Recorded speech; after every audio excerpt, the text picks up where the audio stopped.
How do I do it all? The Brezza gives me the power. 1 month to the final of IPL 2025. Who would have thought when we enter match 42 that the Super Kings, champions in 2023, the Sunrisers, runners-up in 2024, are 9th and 10th going into this contest? Well, their life is on the line. If they want to make the playoffs, they need RCB-esque inspiration from last year. They got to win everything, but only one team can today. We build up to the South Derby at the Chepauk on Maruti Suzuki Arena presents ESPN Cricket for Timeout. And what a combination. Aaron and Finch together for the first time on the couch. Gentlemen, good evening. Dustin is here as well to add some spice to the conversation. Varun, good to see you. Same here. Always good to be here. You look dressed for the occasion. Why? What's so dressy about the occasion? I know, it's got that entrepreneurial billionaire look, like so off that. You should see the way he walks around hotels. That's the vibe he's trying to give off.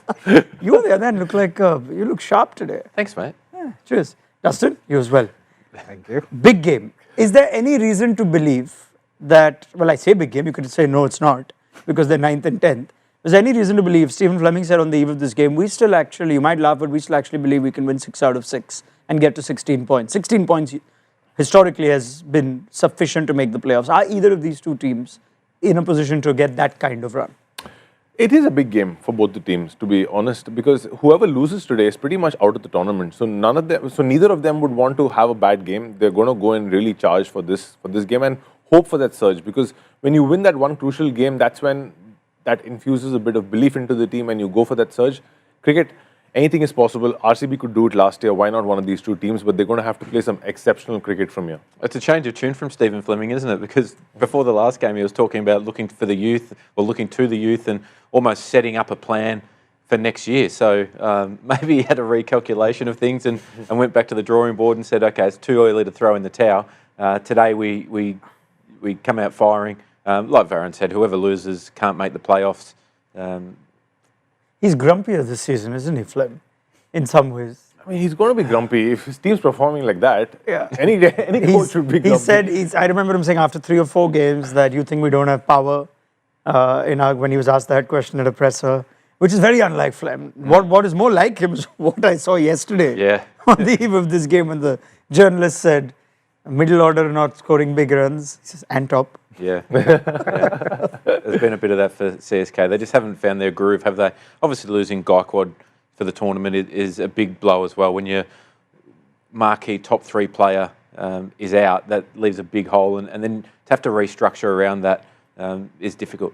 Now, yesterday, Dustin, it felt like after every Rajasthan Royals game, people want heads to roll. People want everybody to go back into the auction. And I can't help but believe to a large degree that's the sentiment around CSK. Maybe less so towards Sunrisers because they had more recent success with a similar squad. But why don't you put it in perspective for us where we feel like this season has been so bad and there's no way back. And not only no way back this year, but they have to do major things before next year. Yeah, just to put it in perspective, at the first year of the previous cycle, both these teams finished 8th and 9th. I think Sunrisers were 8th, CSK were 9th. And then the very next season, CSK went and won the title.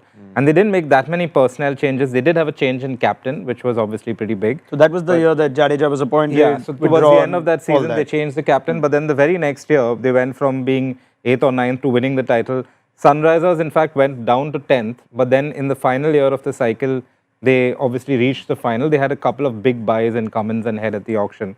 But it's been done before, where teams have started an auction cycle really badly and in fact, these two teams have done it, so it may not be all doom and gloom. Even if they don't make the playoffs this year, I don't think it's necessarily a case where you just, gut the entire team. I wonder if we can really apply our brains to this and try and think now if, it's still a good squad, but this season hasn't fired, which may be the story for one of these franchises and not the other?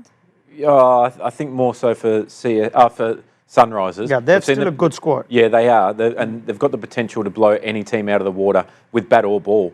So that's a positive. They need to add a real world-class spinner, I think, in my opinion, into their makeup. CSK, when you look at the teams around the tournament, teams that can blow you away in the power play, and I don't feel like CSK have got that ability with what they went into the auction buying. I mean, they've got Ratchin, Dev Conway, Ruturaj, Gaikwad, that would have been penciled in as two of their top three from the very start. And they're not the type that play a high-risk game, they're more consistent type players. So maybe they just need one or two personnel changes that then unlocks a huge amount of potential. I think both teams have similar but different problems. With SRH, it's a more problem of they don't have anybody who can consolidate the innings in the top 4 or 5, except Klaasen, obviously, who's a really good world-class batsman. Let's leave him out of this conversation. But otherwise, there's just nobody who can come and consolidate, absorb the pressure, play good cricketing shots, and still get runs, and then explode towards the end. And CSK have a different problem, but again similar, that they don't have anybody who they can infuse in that top 4 or 5 who can go absolutely ballistic. Well, they got Brevis now into the squad. They have Brevis now, but I mean, throughout the tournament, they've just not had that one person who can just come in and change the scoring rate immediately. Is that one person also, I mean, is that a viable option of someone who can be season changing or turnaroundish like a Travis Head was for them? Brevis is still young and his IPL body of work is still questionable. Yeah, it can be, because it just, like Varun said at the start, it can just take one game to get momentum and confidence into a group, and belief is a huge thing in T20 cricket. Obviously you're starting over and you're playing on a different wicket and different conditions every single game. But what it does is you walk a little bit taller when you go out onto the field. You've got some guys there who have done it at international level and IPL level when the chips are down as well. So, yeah, maybe it's just an injection of something into the side that can turn the tables. I mean, if you made this point before on our show, that the mega auction this year in particular saw really the very best get into it. And now with the new rules, players that didn't sign up there can't sign up for the small auction and all those things. It's also questionable what kind of quality will come into the small auction. How much can you really add reinforcements? Yeah, but there's always somebody, and sometimes it comes from unexpected sources. For example, one of the players CSK signed in 23 was Rahane, which was under the radar, but then he had a massive impact. So there's always players like that who you maybe don't expect to go for big money, or you're not looking at as a marquee player, but they can just kind of change a little bit in a team, and then everybody else performs better, and then it changes the dynamic. Coming back to the point you were making, the CSK were 8th and then they won the league the next year. The T20, the game has changed completely in the last 2 years, right? Yeah. So that funda of old is gold can't really work in today's game. You need youth who can absolutely go in there, play fearlessly, and get those runs up top, because otherwise you're always behind the 8th ball. That takes me to an interesting point of leadership for CSK in particular, that with this strange year, Gaikwad ruled out, MS, now how much life MS has is, it's a different subject and we can go on about it. Who knows if this will be his last year, he'll call it time randomly, maybe he'll carry on. I wonder if he'll feel obliged to want to rebuild and be the captain going into the next season and have a say at the auction, because I don't think he would have had as much of a say at this auction. Really? You tell me. I'm naive. Yeah. I don't know. I'm very naive when it comes to auctions and how teams use their backroom staff and what they use with current players that they've already got retained into their side. But I'm sure that MS would have had some kind of say in the auction to some degree. He's been Chennai for such a long period of time. Yeah, but I guess you sense there is more of a vacuum with CSK, even though there's Stephen Fleming there who's been there for so long, whereas we're almost assuming Pat Cummins is going to play IPL cricket for the next 3 years. Though when I say that, sometimes I'm concerned, or what if there's a World Cup next year, or there's a big ICC event before, after. He's a fast bowler, his fitness, etc. He'll be there. He'll be there. For a nice big house. Yeah. Yeah, but I mean, in all seriousness though, the leadership for CSK, how much of that is going to be a point to try and turn things around for them? I mean, ever since MS left the captaincy and Jadoo came in, that's always been a talking point wherever you go, the leadership of CSK, because you having MS in the team and him not captaining is just something which is really odd, because if he's just one of those characters, something happens, he's the first person the team's going to look at, because they just know how much he's contributed through different teams with his captaincy. Again, the future of MS is in doubt. We don't know if he's going to play next year or not play next year, but the thing is, he's always going to be involved with CSK, that's for sure. He's made that very clear in different interviews over different formats. But again, they're going to have to rebuild. No matter what they do, they're going to have to rebuild, because with this team, they're going to fall short, especially with their batting. Well, problems plenty. Added to that, the fact that they've lost the toss. Sunrisers, who don't win tosses, have won one at the Chepauk. I think it's only their 3rd toss win in 9 games for Pat Cummins, and he has no doubt put the Super Kings in. There are some changes to the side. Let's confirm if Deval Brevis plays his first game. Indeed he does, and he's not the only change. In fact, there are quite a few changes, especially to the overseas contingent. Sam Curran listed on our lineup and perhaps the team sheet also at number 3. We'll wait to see how that goes. And Deepak Hooda. So no Rachin Ravindra, no Jamie Overton, and Deepak Hooda also comes in for Vijay Shankar. Interesting. Let's try and make sense of that. Still no Anshul Kamboj, but there is the option of bringing him second half, but they have gone with R. Ashwin at the Wankhede. Let's just talk about the return of Curran and Brevis. Finchy? Yeah, well, Sam Curran, he's a player that had success at the top of the order for CSK, and that was a random move that they decided to put him to the top, and he was that impetus that they needed at the time. He was the kamikaze-style opening batter that just went after it, and he provides very similar to what Jamie Overton does with the ball. He can swing the new ball up front. Yeah, in fact, where they're using him, they're using Overton in the first few. So maybe they're looking for a more attacking option now with Sam Curran swinging the brand new ball. He's a very, very good player. Hasn't played a huge amount of cricket recently. He's been on the sidelines for a lot of teams that he's been involved with, but very good player. Deval Brevis, he will come in and he'll be aggressive. Maybe that's what they need. They need some.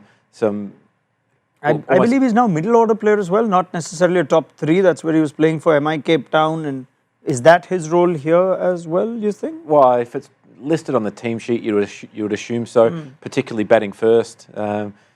He goes hard against spin. So maybe with SRH's weakness, well, what we perceive to be a weakness of a world-class leg spinner or finger spinner in their side, he can try and attack that and exploit it. I was really curious to why Sam Curran was dropped after the second game, because I thought he was that player who was just not a Dwayne Bravo, but could play that role where he could come in, use the conditions at the Chepauk really well. He bowls a lot. His slow is a lot better than Jamie Overton's, and also we all know he's a batsman who can win you games with the bat. He has done it in the past for England, for Punjab Kings. So that was a mystery to me. I'm glad he's back, and I think this is the best CSK team I've seen in this tournament with Brevis coming in. Really? 100%. Okay, that's interesting. Let's spend a little more time on Deval Brevis and try and see what the expectation can realistically be from him. I mean, if he isn't picked up at the big auction for a player who's been seen at the IPL and has this reputation. Well, he's had success after that though, because he had the SA20 where I think he was striking at about 180. Had a big contribution in the final. I think he got it was a cameo, but he got a 40 of 18 or something like that. So yeah, I mean it's a strange case because remember he was picked up by Mumbai Indians and then actually retained ahead of Tristan Stubbs. So that was how highly he was rated. But then he had a quiet couple of years. He's somebody who I think he once got a 167 of 50 odd balls in a T20. So he's, I mean he can do that. It was in a domestic South Africa game, but. He was a very exciting player who's had a quiet couple of years, but then obviously had a good SA20 and that's why he's been picked. He burst onto the scene, didn't he, for MI? And he'd walk out, I think he batted number 3 in that IPL and just blasted them out of the park. And Baby AB was what everyone was calling him. And I think that weight of expectation for such a young guy who hadn't had international exposure to then get global recognition and pressure, I think that weighed him down for quite a while. So maybe he's still very young. So this might be a resurgence and a real kick in his career. So obviously with Rachin gone, I expect Mhatre and Rashid to open together. We wouldn't have called that at the start of the season. Jadeja at 4 was a big talking point last time. The inclusion of Curran and Brevis does what for number 4? Is it still Jadeja today for you? Could be, depending on they might go for lefty, righty. You never know how it's going to play out. So that's something, it's going to be hard to say start of the match. Depends on the wicket. If you could have a look at the wicket, that would be great. But obviously, that's the information, Raunak, you're going to have to give us. I will, I promise. Yeah. I mean, I'm just trying to think. They can't afford another game where especially now that they're batting first, like they were against MI, that the game just loses its... I mean, looking at that team, it smells like there's freedom given to people. You know, a lot of youngsters. I was wondering how you're going to finish that. Yeah. it smells of freedom, and I really feel that that's the only way CSK can get out of this current rut they are in. Okay, Finch, you can weigh in on that, whether Jadeja at 4 is still the right way to go, and if Curran is the enforcer at 3, does Dubey get a bit of a promotion? How do you see that going? Yeah, I'd slide Jadeja down probably to number 7, and everyone comes up there, and then you pick and choose whether Deepak Hooda or Jadeja goes at 6. Okay. Noor Ahmed, he's the one that excites me out of this side, though. I'm disappointed that Kamboj still finds place on the bench if they bring Ashwin in. So Kamboj was one thing that was working. Kamboj was working, and also Pathirana. I think Nathan Ellis. Pathirana has not been up to speed this year. It's been 8 games. In 8 games, you can really suss out somebody's form. He's not in form, and I really think Nathan Ellis is a good... It blows my mind that Nathan Ellis doesn't play more. Yeah. Especially because of how he's being used. He's not being brought on no matter what the situation is. Nathan Ellis can bowl. He can give you a few overs, maybe in the power play also, which Pathirana has not bowled in the power play. He hasn't bowled in the first 10, has he? Yeah, that's it. Yeah. No matter what the situation of the game, Pathirana doesn't show up. He bowled the other night when the game was dead. Yep. Yeah. One stat that did surprise me though is that CSK have actually been the most economical team in the death this season. So maybe that's why, I mean, they feel they don't need to Very change their small depth sample size. The games are usually done. But what I've heard in the first inning. Achha, okay. What I've heard from this coming out of CSK dressing room is that Pathirana doesn't really like to bowl with a new ball, and also the amount of wides he has bowled in cricket as such could be one of those reasons where he's a bit reluctant to bowl with a new ball. That's why he's been. But that's not his decision. Sometimes if the captain throws you the ball and says you're bowling, 100%, but he's just. I've heard he's reluctant to bowl with a new ball. A few leaks in the CSK camp, is there? I know, he's planting his version in the ears of a fellow fast bowler. Right, I can give you a lot of time to think about why Deepak Hooda has replaced Vijay Shankar. But first, let me have a look at the Sunrisers team as well. And let's see if there are changes. Shami's back, which is nice to see, though I see Unatkat in that team as well. Left Travis. Quickly look out. Yeah, this is the bowling first 11. Travis Head will jump in. Second innings, Kamindu Mendes replaces Ishan Malinga. So Shami's replaced Ishan Malinga and Kamindu Mendes has come in as well. Abhinav Manohar, of course, did a good job for them, but he remains on the bench. And now with Travis Head, you think he's not going to play? They persist with Ishan Kishan as well. They persist with Nitish Kumar Reddy. Ishan Kishan at least has got 100. Reddy has just not looked good this whole year. There's no reason why he should play his 9th game without trying out somebody like a Taide, or maybe even starting with Abhinav Manohar. At the back of the last game. And giving maybe Reddy a breather for a couple of games, finding form in the nets and coming back. And Rahul Chahar not playing is like a mystery to me, because especially in this kind of a team where you don't have an experienced leg spinner. Zampa's injured. He would have been a great choice, obviously. He's been used effectively against Jadeja, against Dhoni, playing for multiple franchises. 100%. He's defended that iconic over against Dhoni. Correct. So Rahul Chahar not playing, somebody who's tried and tested in the IPL in a young bowling attack is a mystery. Yeah, I think Jadeja strikes at about 80 something in the middle overs against spin. Dhoni has a problem starting against spin. So one of our storylines on Cricinfo before the game was how SRH could go a little bit more spin heavy, but yeah, they have chosen to go different way. Do you have anything to add about your good friend Pat Cummins and why he is resisting the temptation to play spin when there's enough evidence to add spin on what we believe is a slowish surface? Yeah, I don't know why that would be. Maybe they're seeing something in Rahul Chahar that we're not. Dan Vittori, obviously, as coach, he knows and understands spin bowling better than anyone around the world. So I'm sure they've got their reasons. Okay, Adam Zampa, of course, ruled out for the season, which wouldn't have helped.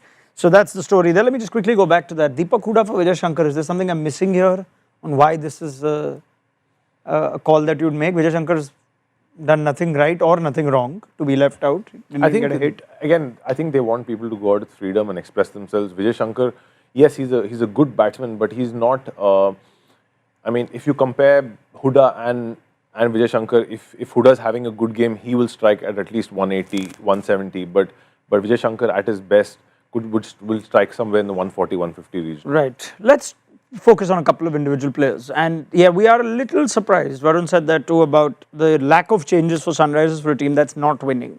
Let's maybe start with Ishan Kishan. Now you said he's got 100, but to go so cold after starting the season hot from a player that plenty is expected of, who still should have the hunger to want to make a comeback for the national side. What's missing?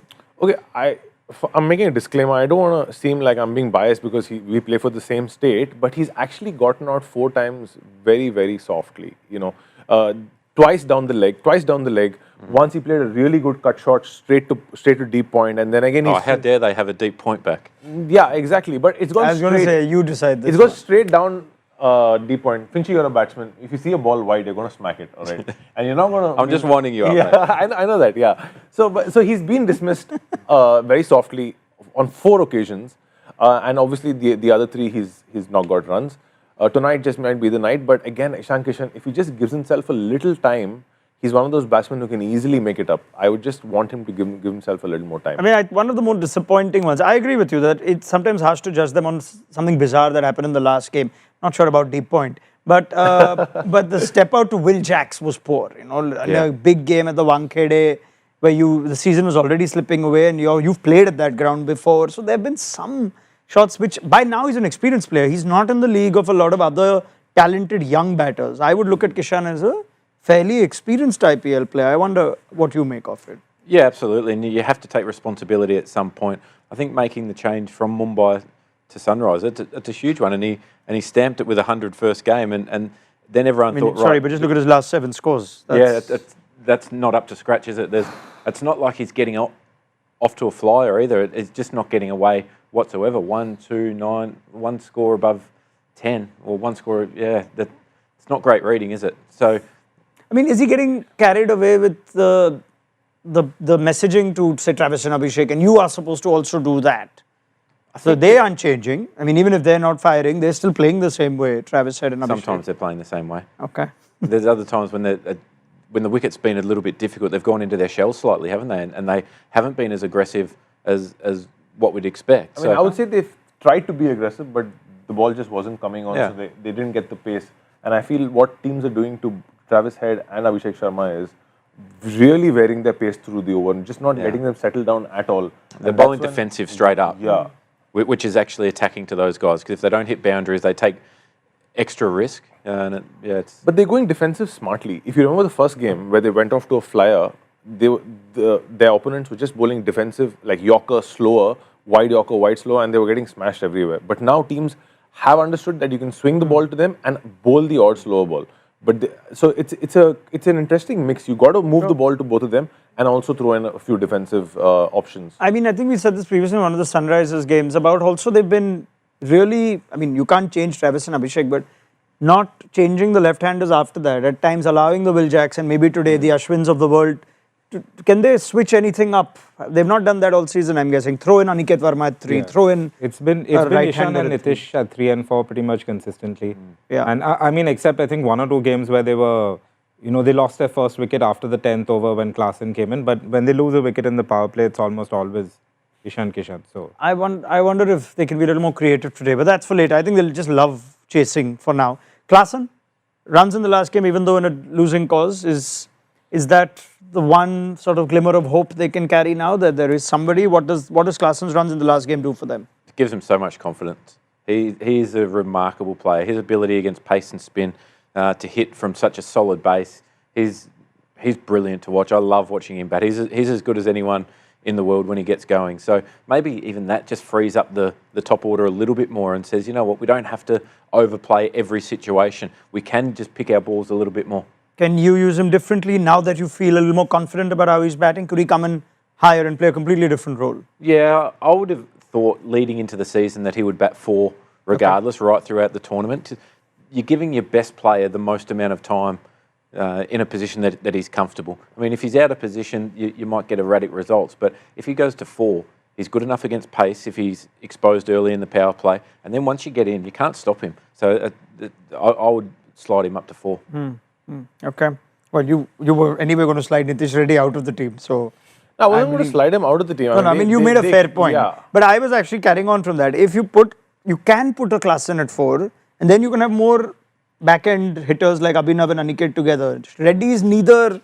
I don't know if Reddy also fits if you slide him down the order. That's the thing. Yeah. Especially if he's not bowling. Exactly. And he's not bowling. BCCI haven't cleared him to bowl. I think they should go the LSG route, top 3 batters. And I'm not saying 3 Klaasen, 4 Klaasen, but get their best batsmen up top. And that would give them the best chance to put on a big total or chase a big total down in today's case. Yeah, I mean, the thing is, his entry points have been what you would expect from a number 4 because they've been losing so many wickets. His entry points, I think there's only 2 or 3 games this season where he's come in after the first 10. But the problem is he's coming in the first 10, but the team are 3 down, I mean, 4 down. I'm sure it'll make a difference. It makes a difference. With him being the team in that sense, you may as well bat him at number 4 because he's coming in that early anyway. Well, for now, CSK need to get a score to put some pressure on the misfiring Sunrisers Hyderabad.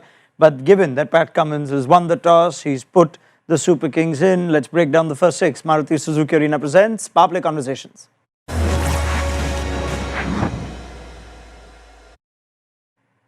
Right, 2 young Indian batters and Shami presumably with the new ball again. Shami's also a bit of a talking point. He's had such a sort of low-key season for someone who you thought might be able to carry their bowling attack.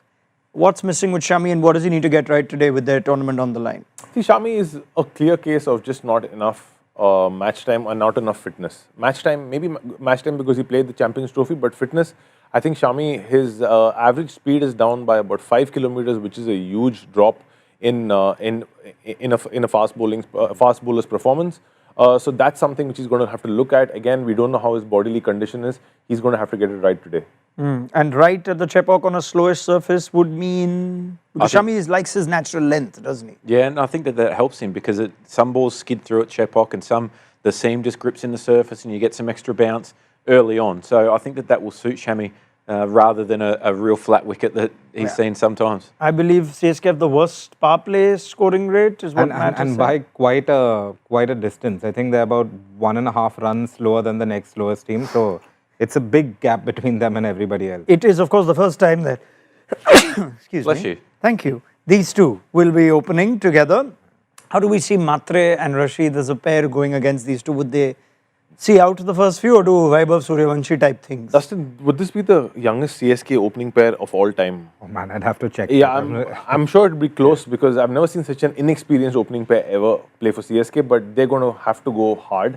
But obviously, assess conditions and then go hard. It's going to be a good combination. Old, wily, fast bowler versus 2 absolute youngsters. Unbelievable. All right, on that note, yeah, it's actually a surreal moment to watch for the Chepauk, to watch Sheikh Rashid and Ayush Matre opening.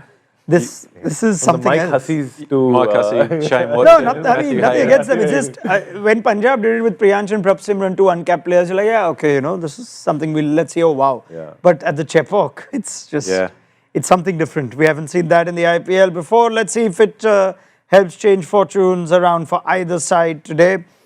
Forecaster will load after the first ball, but given you guys know a lot plenty. of different things happening at the Chepauk. DC winning after 15 years, RCB winning after 17 years, and then SRH have a very poor record, I believe, against CSK as well. They've never won at Chepauk. But that's changed for 2 teams already. Never this ever. season. Never won at Chepauk. in the whole history of IPL. Yeah, well, they've been around since 2000. 5-0, I believe. Yeah. So since they came into the scheme of things, but yeah, 5 losses at the Chepauk. Will it change tonight? Now I wonder if that will ever influence your first inning scores. Dustin, you can go first. You didn't give us the pitch report, did you? Or I told you, slightly okay. slow. Slightly slow. 2-paced. 178. Oopsie. Oh, would you like to go again, Dustin? Yes. Oh, That swung a little bit and it's a sharp catch. So Shami struck and poor Sheikh Rashid has gone first ball. So that's just the perfect start. That's a great catch with the keeper diving across as well. Nitish Kumar Reddy just plucks it out of thin air. Okay, so they've lost one early. It's Abhishek, is it? Was it Abhishek? Abhishek, sorry. I don't know how much I've seen Abhishek at slip. Abhishek stands his slip. Yeah, all right. I haven't seen him take too many, but that is a smart catch. Right, so they've lost one. Oh, it was swerving also. Sorry. 178, Dustin, you want to revise that? 164. Varun? 165. I'm going outrageous. 112. Oh my God. Wow, okay, I can tell you forecaster says 172. And Sam Curran is walking out at 3. That wasn't a legitimate one. I don't think that they'll get a huge amount. I'm going to say 160. 160 it is. Sam Curran at 3. All right. All sorts of things happening. Finchy, Varun and Dustin pick up the chat at the end of the Super Kings innings. Join us then for Maruti Suzuki Arena presents ESPN Cricket for Timeout.